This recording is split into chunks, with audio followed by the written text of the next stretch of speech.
Hello ಎವ್ರಿವ್ಯಾನ್, ಬನ್ನಿ ನಾವಿವತ್ತು ತಾಯಿ ಹಾಸನಾಂಬೆ ದರ್ಶನ ಮಾಡ್ಕೊಂಡು ಬರೋಣ.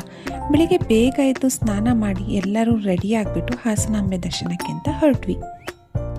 ನಮಗೆ 3 ಗೋಲ್ಡನ್ ಪಾಸ್ ಸಿಕ್ಕಿತ್ತು.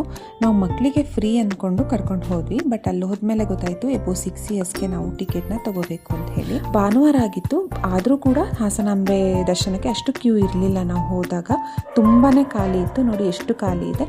ಮತ್ತು ಹೊರಗಡೆ LED ಸ್ಕ್ರೀನಲ್ಲಿ ದೇವ್ರದ್ದು ದರ್ಶನದ್ದು ಪೂಜೆದೆಲ್ಲ ಹಾಕ್ತಾಯಿದ್ರು. ಚಾರ್ವಿಕ್ ಅವ್ರ ತಾತ ಅವ್ರ ಜೊತೆ ಸೇರಿಕೊಂಡು ಗೋಲ್ಡನ್ ಪಾಸ್ ಮೂಲಕ ದೇವ್ರ ದರ್ಶನಕ್ಕೆ ಹೋದ.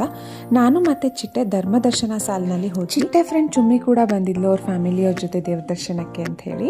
ದೇವರ ದರ್ಶನಕ್ಕೆ ವ್ಯವಸ್ಥೆನ ತುಂಬ ಚೆನ್ನಾಗಿ ಮಾಡಿದ್ರು. ಕ್ರೌಡ್ ಆ ಥರ ಏನೂ ಇರಲಿಲ್ಲ. ಆರಾಮಾಗಿ ಹೋಗಿ ದರ್ಶನ ಮಾಡುವಂಥ ಫೆಸಿಲಿಟೀಸ್ ಇತ್ತು. ನಾವು ಧರ್ಮ ದರ್ಶನ ಸಾಲಲ್ಲಿ ಹೋಗಿ ವೆಯ್ಟ್ ಮಾಡ್ತಾ ಇದ್ವಿ. ಅಷ್ಟರೊಳಗೆ ಗೋಲ್ಡನ್ ಪಾಸ್ ಮೂಲಕ ಹೋಗಿದ್ರಲ್ಲ ಚಾರ್ವಿಕ್ ಅವರು ಕೂಡ ಅದೇ ಟೈಮ್ಗೆ ಬಂದರು. ಆಲ್ಮೋಸ್ಟ್ ನಮ್ಮಿಬ್ರದ್ದು ಒಂದೇ ಟೈಮಲ್ಲಿ ದರ್ಶನ ಆಯಿತು. ಕ್ರೌಡ್ ಜಾಸ್ತಿ ಇರಲಿಲ್ಲ, ಆದರೂ ಕೂಡ ನಮಗಲ್ಲಿ ಫೋಟೋಸ್ ಎಲ್ಲ ತೆಗಿಯೋಕ್ಕೆ ಅಲೋ ಮಾಡ್ತಾ ಇರಲಿಲ್ಲ.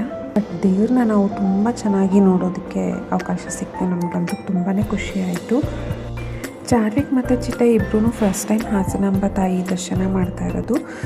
ಚಿಟ್ಟೆಗೆ ತುಂಬ ಚೆನ್ನಾಗಿ ದರ್ಶನ ಆಯಿತು ಅಂತ ಹೇಳಿದ್ಲು. ಬಟ್ ಚಾರ್ವಿಕಿಗೆ ಅಷ್ಟು ಗೊತ್ತಾಗಿಲ್ಲ ದೇವ್ರನ್ನ ನೋಡೋದಕ್ಕೆ. ಅವನು ನಂಗೆ ಅಷ್ಟು ಗೊತ್ತಾಗಲಿಲ್ಲ ಅಮ್ಮ ಅಂತ ಹೇಳ್ತಾ ಇದ್ದ. ಬಟ್ ತಾಯಿ ಆಶೀರ್ವಾದ ನಮ್ಮ ಮೇಲೆ ಯಾವತ್ತೂ ಇದ್ದೇ ಇರುತ್ತೆ ಅಲ್ವಾ. ಅಲ್ಲಿ ಹೊರಗಡೆ ಕೂಡ ಫೋಟೋಸ್ ಎಲ್ಲ ಜಾಸ್ತಿ ತೆಗಿಯೋಕ್ಕೆ ಬಿಡ್ತಾ ಇರಲಿಲ್ಲ. ಬೇಗ ಹೋಗಿ ಅಂತ ಇದ್ರು. ನಾನಂತೂ ಒಂದು 2 ಸೆಕೆಂಡ್ ಕ್ಲಿಪ್ಪಿಂಗ್ಸ್ನ ಆ್ಯಡ್ ಮಾಡಿದ್ದೀನಿ ಅಷ್ಟೇ. ಅದಾದಮೇಲೆ ನಾವು ಎಲ್ಲ ದರ್ಶನ ಎಲ್ಲ ಮುಗಿಸ್ಕೊಂಡು ಹೊರಗಡೆ ಬಂದ್ವಿ. ಅಲ್ಲೇ ಅಂದರೆ ಕುಂಕುಮ ಮತ್ತು ಹೂವೆಲ್ಲನೂ ಹೊರಗಡೆನೇ ಇಟ್ಟಿದ್ರು, ಅಲ್ಲೇ ತೊಗೊಂಡು ಬಂದ್ವಿ. ನೀವು ಯಾರೆಲ್ಲ ತಾಯಿ ಹಾಸನಾಂಬೆ ದರ್ಶನ ಮಾಡಿದ್ದೀರಾ ಅಂತ ಕಮೆಂಟ್ ಬಾಕ್ಸಲ್ಲಿ ತಿಳಿಸಿ. ಅದಾದಮೇಲೆ ನಮಗಲ್ಲಿ ದೊನ್ನೆ ಪ್ರಸಾದ ಕೊಟ್ಟರು. ಅಲ್ಲಿ ಆ ಕೌಂಟರ್ಗೆ ಹೋಗಿ ನಾವು ಪ್ರಸಾದನ ಇಸ್ಕೊಂಡು ಅಲ್ಲೇ ಮುಂದೆ ಬಂದುಬಿಟ್ಟು ತಿಂದ್ಕೊಂಡು, ಸ್ವಲ್ಪ ಮಕ್ಕಳೆಲ್ಲ ಈ ಜಾತ್ರೆಗಳಿಗೆಲ್ಲ ಹೋದರೆ ಈ ಬಳೆ ಎಲ್ಲ ತೊಗೊಳೋದೊಂಥರ ಖುಷಿಯಲ್ಲ ಅವ್ರಿಗೆ. ಸೊ ಬಳೆ ಸರ ಎಲ್ಲ ತಕ್ಕೊಟ್ಬಿಟ್ಟು ಕರ್ಕೊಂಡು ಬಂದ್ವಿ. ಅಲ್ಲಿಂದ ತಿಂಡಿ ತಿಂದ್ಕೊಂಡು ನಾವೆಲ್ಲರೂ ಮನೆಗೆ ಬಂದ್ವಿ. ನಮ್ಮೆಲ್ಲರಿಗೂ ತಾಯಿ ಹಾಸನಾಂಬೆ ಆಶೀರ್ವಾದ ಸಿಕ್ತು. ನೀವು ಯಾರೆಲ್ಲ ತಾಯಿ ದರ್ಶನ ಮಾಡಬೇಕು ಅಂತ ಅಂದ್ಕೊಂಡಿದ್ದೀರಾ ಅಥವಾ ಆಲ್ರೆಡಿ ದರ್ಶನ ಮಾಡಿದ್ದೀರಾ ಎಲ್ಲನೂ ಕಮೆಂಟ್ ಮೂಲಕ ತಿಳಿಸಿ. Thank you.